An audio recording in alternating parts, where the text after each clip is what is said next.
Bharat is the third largest economy with respect to purchasing power parity, just behind China and the USA already. Meanwhile, industry body FICCI has pegged the annual median GDP growth forecast for the year 2024-25 at 7%. The median growth forecast for agriculture and allied activities is projected at 3.7% for the 2024-25 year period. Even industry and services sector are anticipated to grow in the current fiscal year. Meanwhile, Bharat's fintech industry is projected to reach $420 billion by 2029 at a CAGR of 31%, thus reflecting a cumulative annual growth rate of 31%. The growth has been attributed to favorable government policies promoting digital economy initiatives. And according to a survey by the Retailers Association of India, the retail sales have grown 5% more in June 2024 compared to June 2023. Now, while the sales in the South region rose 7% and in the North region, sales have recorded a rise of over 5%.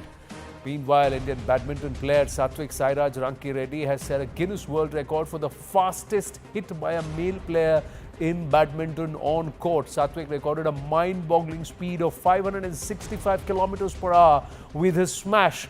The record was earlier held by Malaysian player Tan Boon Hyung, whose record was at 493 kilometers per hour. Let's move on, ladies and gentlemen, to an issue that happened earlier in the day and that should get us thinking. Are we ready to battle a cyber pandemic? What do you mean by a cyber pandemic? Just like disease hits all of humanity, today we are all connected and so dependent on technology that is perhaps linked to each other. If there is an outage which is mischievous, will we as Bharat be able to isolate or insulate ourselves? Our systems are restarting. A massive Microsoft outage unleashed havoc, ladies and gentlemen, unleashed havoc across systems across the world. Millions of Windows users across the globe still experiencing the blue screen of death, quote unquote, error, which is causing the system to suddenly shut down or reboot. Flights grounded, passengers stranded, banks and stock markets hit. Even 9/11 series in the US was hit. In some parts, payment systems and emergency services were affected. So what caused this global outage? Is Bharat ready to tackle a cyber pandemic? Is Bharat on track when it comes to dealing with a cyber attack and insulating all our own systems from perhaps a worldwide cyber attack or an outage? We'll talk about all of that, but first let us tell you what transpired earlier in the day. First, what triggered the infamous blue screen blues? Crowdstrike rolled out Falcon software update. The Falcon software is a tool to protect the system from cyber threats. The outage is linked to a bug in the Crowdstrike's Falcon software. The bug caused the systems to encounter blue screen death, quote unquote. There was global outage affecting every nation where Microsoft is primarily used for operations. Now, here are some of the places which were majorly impacted. The United States, with over 1,000 flights cancelled and more than 2,000 delayed within, into, or even out of the US. American Airlines, Delta Airlines, the United Airlines all resumed some flights after initial pauses, but disruptions continued. The Newark International Airport experienced significant IT outages, with United Airlines employees waiting by departure monitors displaying error screens. Emergency 911 services were disrupted in many parts of the USA, and non-emergency call centers were also not functioning. In Europe, disruptions reported by Lufthansa, KLM and the SAS Airlines. Switzerland, Zurich Airport halted landings. Hospitals' elective surgeries were cancelled in Germany. Doctors in the United Kingdom faced issues accessing their online booking systems. Pharmacists had disruptions with medicine deliveries and accessing prescriptions. Britain's Sky News and BBC's Children's TV network went off air. Sky News resumed with presenters reading from printed notes. The London Stock Exchange experienced disruptions in its regulatory news service, but trading remained unaffected. Australia, ABC News was unable to broadcast news following the system's failure. Banks, telecoms, media outlets and airlines reported large-scale technical outages. Australia's National Cybersecurity Coordinator reported widespread technical issues affecting various companies and services. Even Bharat was impacted by the meltdown. 56 flight cancellations and over 160 plus flights were delayed. Breakdown of e-check-in boarding systems was encountered at multiple airports. Carriers and airports shifted to manual check-ins, and those standard traditional printed boarding cards had handwritten boarding details given to people. Yes, and disruptions reported in accessing banking apps. Disruptions hit Office apps, Microsoft 365, Microsoft Team and Azure. Disruptions were reported in accessing Instagram, Amazon and Gmail. Microsoft, meanwhile, has ruled out claims of any cyber attack and said that the process is on to fix it all, working on rerouting the impacted traffic to alternate systems, working to alleviate outages impact in a more expedient fashion, working to identify full impact, and will provide more information. Crowdstrike have said that the outage took place due to a recent update received in the product. It's not a security incident or a cyber attack, they very clearly said. Issue has been identified, isolated and is being fixed. Actively working with customers impacted. Affected machines require manual intervention to resolve. That's what they're saying.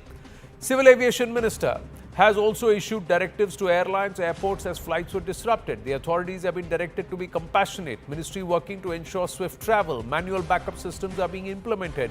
Enhanced communication to be provided. Extra staff deployed to assist passengers. Amenities provision for passenger comfort. Coordinating with Microsoft for resolution is what the Civil Aviation Ministry said. On ground, what we witnessed was jugaad at its best. And people going back to the age-old handwritten methodology. That meant delays, that meant frustration, but eventually a lot of work got done. In fact, in the Delhi airport, the maximum delay for some of the flights was less than an hour compared to a lot of other disruptions across the world that we saw. We dealt with it perhaps in a far greater measure than some of the other nations which today are so dependent on technology, they cannot get into the analog or manual mode. But what if this was a cyber attack? What if this was done with a devious design to paralyze an entire nation technologically? Are we in a position like Russia, which used its Astra software because of the sanctions? They've got their own platforms and remained insulated because of this outage. Is that something that we need to have as a backup plan if there is a cyber pandemic? Many believe the future pandemic could be cyber. Mukesh Chaudhary, founder and CEO of CyberOps, joins us this evening. Muktesh Chandar, former IPS and cybersecurity expert, joins us. Mishi Chaudhary, technology lawyer, and Kanish Gaur, cybersecurity expert, also with us. Namaste. Thank you very, very much. Such a pleasure to have you all, and such great minds to speak on this. Let's try and go across to, I'm going to start with Mr. Muktesh Chandar. Sir, how would you see this? Do you believe this is somewhere a wake-up call to nations that we want one world, one tech, one platform, etc., but we need to have a backup plan? We need to be able to perhaps insulate ourselves as a nation from a cyber pandemic. Thank you very much.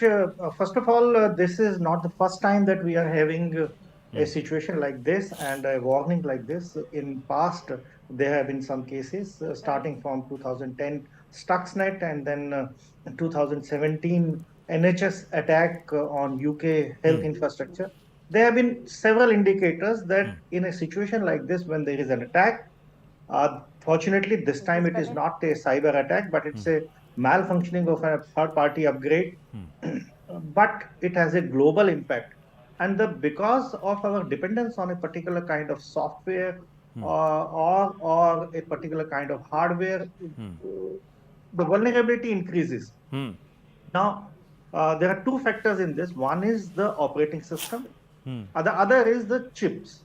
And I'm very happy to say that in the past few years, there has been a recognition of this fact that we must have our own foundries, and we also must have our own operating system where our dependence on high-tech joint, and that too on a single particular vendor is decreased. I will like to give an example today of the CCTNS system, or the police crime criminal and network tracking system, which is not on Windows, which is on a open source platform. And also the 112, All India 112 system, which has not been impacted, fortunately. So But the problem is that how many companies will want to migrate to this kind of system because they are not so mature, because they are not so popular across the world, uh, because of interoperability issues, and in a global environment, dependence on a particular vendor becomes a necessity. Now, talking of the cyber security preparedness, we are very fortunate that our IT systems and the policies and things are in place. The only thing which is remaining, in my opinion, is the cyber uh, security strategy. The cyber security strategy document is still not out. It is in the consideration phase. And I'm sure that the national cyber security strategy should also be brought out as soon, so that we are ready with a situation like this. Ji. Mukesh Chaudhary, your thoughts? Are we very, very vulnerable as a nation that perhaps leads in technology services? Are we as a nation ready to deal with it with something as severe as today, or perhaps something far more severe or far more devious? So, as a nation, it is a matter of concern across the globe. It is not only for India, for other countries as well. Apart from this, I would like to say that the major organization or the critical infrastructure, they need a robust business continuity plan, because in such kind of scenarios and situations, they are continue to operate their services, how they are continue to provide their services to the customers and clients or the citizens of the country. So this is a major concern, and this is the exposure of various service provider also, that their business continuity plan is not robust, and the compliances what they are doing, they are not regularly compliant, and there are something on papers but not executable and not in practical. So this is one of the exposure which like people have come to know, and the other service providers and the companies who have come to know about such things. Now, apart from this, I would like to say that even though CrowdStrike, or mostly people are blaming CrowdStrike for this, but it's shared responsibility by CrowdStrike as well as Microsoft, because a small update can disrupt all the operations. Microsoft is accountable for the same, and blue screen of death is not a concern wherein this has arisen right now. From past many years, Microsoft users are struggling with this blue screen of death. So this is one of a nightmare for any software engineer or a security professional who is or who is providing service or who is using Microsoft services. Blue screen of death is a matter of concern from almost a decade or more. What's the solution? Before I go across to Mishi Chaudhary and Kanish Kaur, let me ask you, what is the solution? Do we as a nation, can we do it? See, today what we're trying to do is we're trying to create platforms for interface. One of the aspects is that you go to preferred platforms because they have their pass masters, they are also able to get you connectivity. Open source platform as an option is always there, but why do people prefer Microsoft? Or, Linux based systems or Microsoft based systems are something that many tend to lean towards. This interoperability, is that perhaps the only reason why? And is this a cost or a hazard that I have to be ready with, that one day all this can come crashing and I have to always, all I can do is have a backup plan? See, definitely whatever operating service or service provider or operating system you are going to use, whether it is Linux or whether it is any Unix based or any DOS based system. But important is you should have a backup plan, you should have a business continuity plan, which is robust. Because today it is Microsoft, tomorrow it can be any other operating system or any other server. So it doesn't matter. More of it is a matter of concern for the service providers to understand that if they are taking service from any of the service provider who are providing enterprise level service like Microsoft or any other service provider, let us consider like operating system like Red Hat, which is an enterprise level operating system, wherein they are also providing services to many of the companies and organizations. Right. It is a concern for them that if they are updating any, if they are taking updates from any software application or any service provider, will their entire kernel level operating system will get crashed. So this is the matter of concern more of for any operating, basically operating software or basically operating system. So for Microsoft, it is a very common problem wherein information security professionals, they can understand it very well. Yeah. This is new, but here in this case, it is a global outage. That is why it is more alarming, and it has given it has raised a trigger also for many of the cyber warfare kind of Yes. situations wherein someone can come up with such kind of update, or someone can disrupt entire operations of any country or any targeted country or a mass level execution across the borders. And it has also I believe that this has also given a hint to the terror organizations that they can do a big disruption from such kind of attacks. So how do we protect ourselves? Because that's one of the biggest first thoughts that came. If such an outage were to happen and it impacted perhaps the communications network of our defense systems or the eyes and ears that keep our nation protected. It's an open window for the enemy territorially and also digitally or in the cyberspace, Mishi Chaudhary. Thank you. I think whether it is India or other countries, we face persistent and increasingly sophisticated malicious cyber campaigns that threaten public sector, private sector, and ultimately the life of Indians' security and privacy. The idea that the central government must improve its efforts to identify, deter, protect against, detect and respond to these actions as well as actors is obviously being discussed quite a bit. Now, it also means that cyber security requires more than just government action, because protecting the nation from malicious cyber actors requires the government to partner with the private sector. Right. And the private sector also has to continuously adapt to the threat environment. Who are the threat actors here? I think what Mr. Muktesh Chandra made a very important point was about the reliance on open source software. This vendor lock-in, which we've talked about in a larger context, which is that Microsoft is a very powerful company. It is omnipresent. And if we all rely only on one kind of a company, one vendor, then when one thing goes wrong, it goes wrong everywhere. That is an important point to underline. I think Mukesh also talked about Red Hat. There are alternatives. And India is the only country which actually has an open source policy mandating the use of open source in various federal procurement things. But policies are only good, or if they're paper tigers, then if they're not enforced, they're just good on the paper itself. In the current part, the current problem is because of the tight integration of any kind of software, which will be like this current one on Falcon. I think for the ironic part is that in order to actually address threats and malware and things you are talking about, precisely these kind of software are required. That's what Crowdstrike sells. And because think of it as like an antivirus on steroids.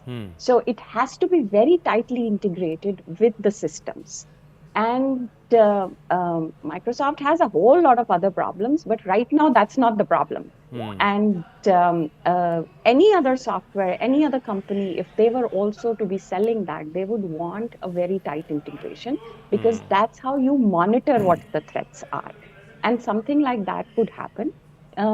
This part obviously would have an automatic update leading to such a thing could have perhaps been prevented. But this is thankfully not a cyber attack. But your larger question about what we need to do right now, what are we thinking about? It does tell us that government of India must think about it in a larger way. The Biden administration in 2021 came up with something to recognize that government can't do this alone. There has to be tighter, closer threat environment information which needs to be discussed. The private sector has to come in and discuss at a larger scale. And that's why open source becomes important.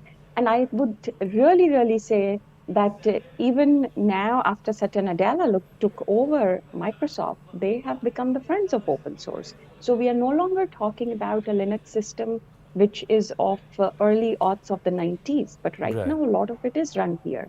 You saw that your home PCs were not impacted, but this kind of software is used by enterprises, will have to be used.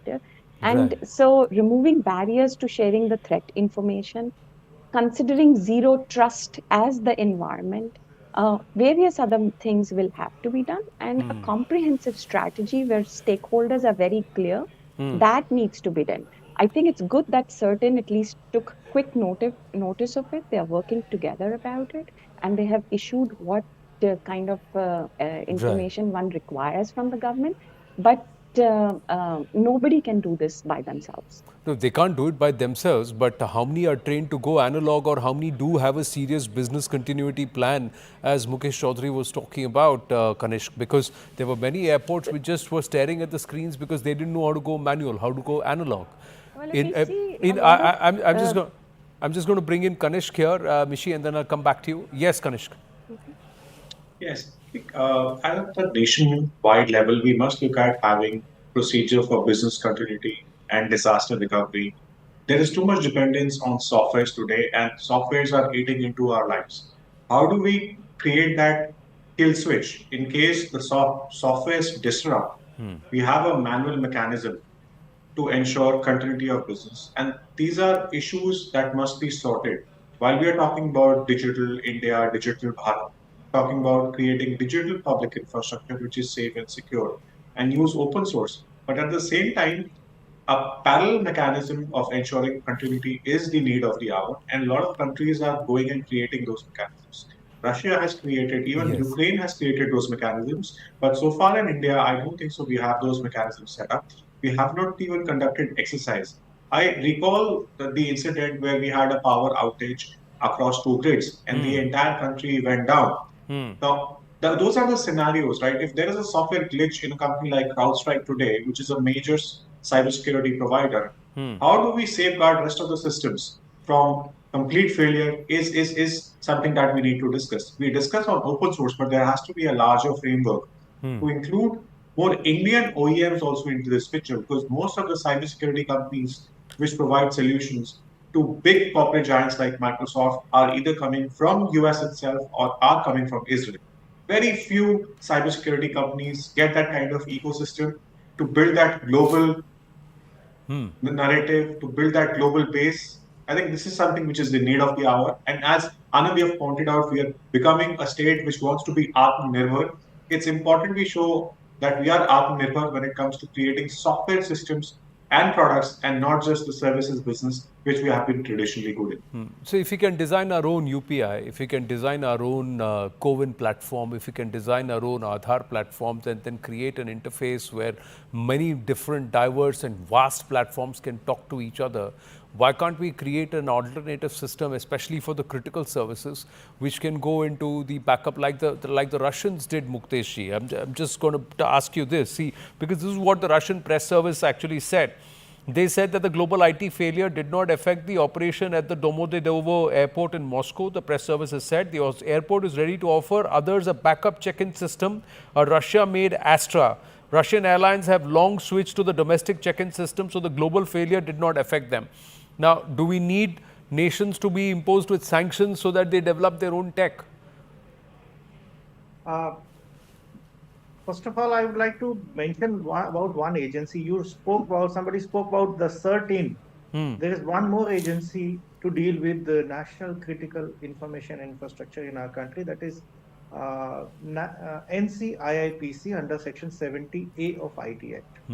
Now, in this organization, the responsibility of safeguarding the IT infrastructure of critical sector, which includes aviation, which includes power, IT, banking, finance, and others, is also on NCIRPC. Now, a lot of things were done while I was the director of NCIRPC long back.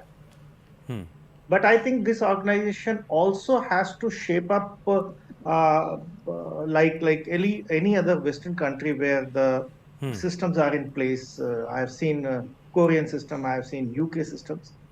So this agency must develop mechanism and infrastructure, as mentioned by Mishi, so that we are able to deal with such kind of disaster.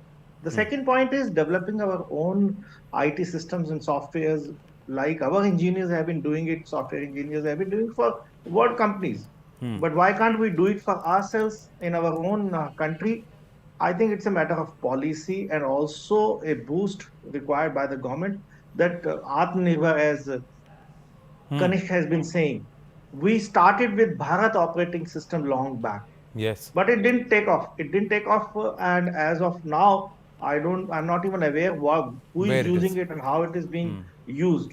But that was a very ambitious project started long back, and by now we should have completed that so that our dependence on uh, a big tech giant Or a is foreign tech, reduced. yeah, is reduced. Foreign tech.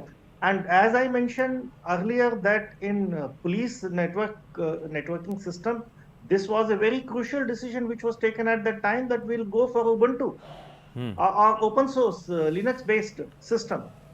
So wherever such criticality is there, as Kanish was mentioning, and also Mukesh was mentioning the BCP for disaster management. What parallel system can we not reboot our systems on for example, in this situation, or the blue screen of death came.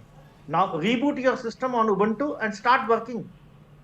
Yeah. Was it possible? Are there dual bootable machines installed? Are people No, aware that this can be Are, done? are we even thinking on those lines is the larger question, Muktesh ji and Mukesh Chaudhary. The worry is that this was for a few hours, and look at the disruption it caused. What if And also what if this were to run into even 2 or 3 days? Look at the damage it would cause to economy, it would cause to major businesses, airlines, lifestyle, livelihood. The whole collective loss itself would be so huge in terms of and yeah. what if it was a coordinated attack by some state sponsored actors, or state themselves, Correct. who are inimical to a particular country? That is exactly what Mukesh was also saying, that there are many people who would have got ideas. They may have got ideas and say, okay, let's piggyback on the provider itself rather than trying to hack their systems, whatever is supposed to protect the system. If we plant a bug there, then we're gone. It's going to give ideas to a lot of people. So are we even thinking on those lines? And how soon do we need to think, and how long before we are able to create an infrastructure that can insulate us as a people? Because we are also huge in number. You are absolutely right. Mukesh ji, See, sorry, Mukesh ji, yeah. please go on. Sir, so basically, as I was mentioning earlier, that as Muktesh ji also was saying correctly, that if we have a backup plan, if we have a business continuity plan with us, like as I earlier mentioned, then they would have reboot the system and they would have initiated providing services through some another server or parallel server. This could have been easily done if they have practiced that earlier. But they never planned this, that this could ever happen, that all the operations will get disrupted, and they were not ready for it. So this is a classic example for almost all the countries or multiple countries who has got this disruption in their services, and they are not able to provide the services to the customers or the citizens.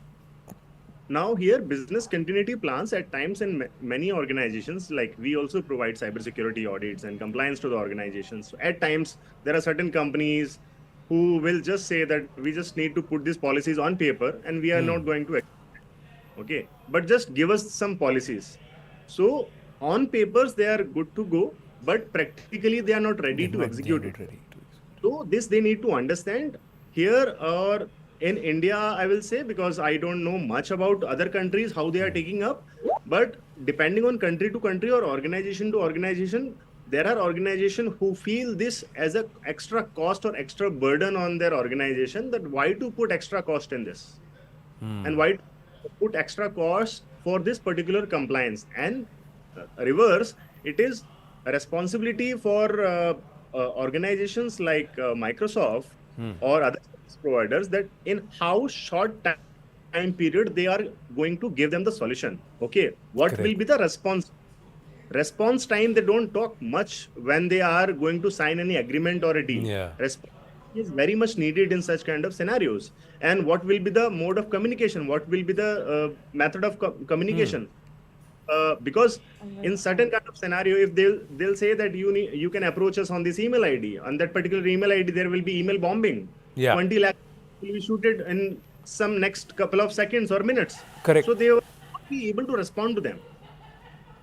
No, you're making a point, because now Crowdstrike has said that this can be corrected only through manual intervention. So across how many desktops, how many systems, how many organizations, how many airlines, how many airports will there be manual intervention to try and correct this? So what's happened, the damage that's been caused over a few hours or just by one wrong code could take days to actually correct, and see that disrupts so many economies and so many nations and so many businesses who would have not factored this in. I'm running out of time, but quickly, Mishi, I just want to ask you, can nations bring legislations, governments bring legislations to ensure that this kind of a cyber security and a business continuity plan is mandated? So I am the general counsel of a cybersecurity company. We provide data protection products. I think at least in the United States, when we enter into contracts, there is a service level agreement which we do provide. In the contracts, we do provide business continuity plans also, which Right. is a document which helps people operating to plan for such a disaster. So, although, of course, and on the upfront right now, this is going on, we are trying to solve the problem.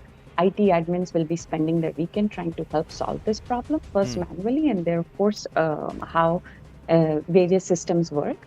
However, underlying this, who shares the cost, who is responsible for all of it, and the discussions that would open, they're already built into the law as well as the contract, at least in the United States. Right. To answer the question, yes, countries can bring up. India does have a DPT people, which talks about data protection and a bunch of other things. But overarching cybersecurity policy, or what Mr. Mukesh has been talking about as well, that the fact that the compliance is generally seen as a cost center. Oh, now I have to spend money, and why don't I just check boxes for the sake of it? They only come into actually foreground when such a disaster happens, because you're like, oh, I wrote a policy, I never bothered to actually implement it. I didn't do a tabletop exercise to see what if something like that happened, who's going to do what exactly. Correct. So that is why, yes, legislation can be brought. Legislation exists in many countries already. India, it does not exist. That's why people tend to take it lightly that this has to be done.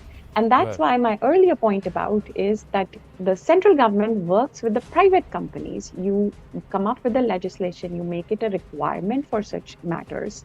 And that's why when you will go to buy something, that vendor will have to write it in their contract. What does the service level agreement says?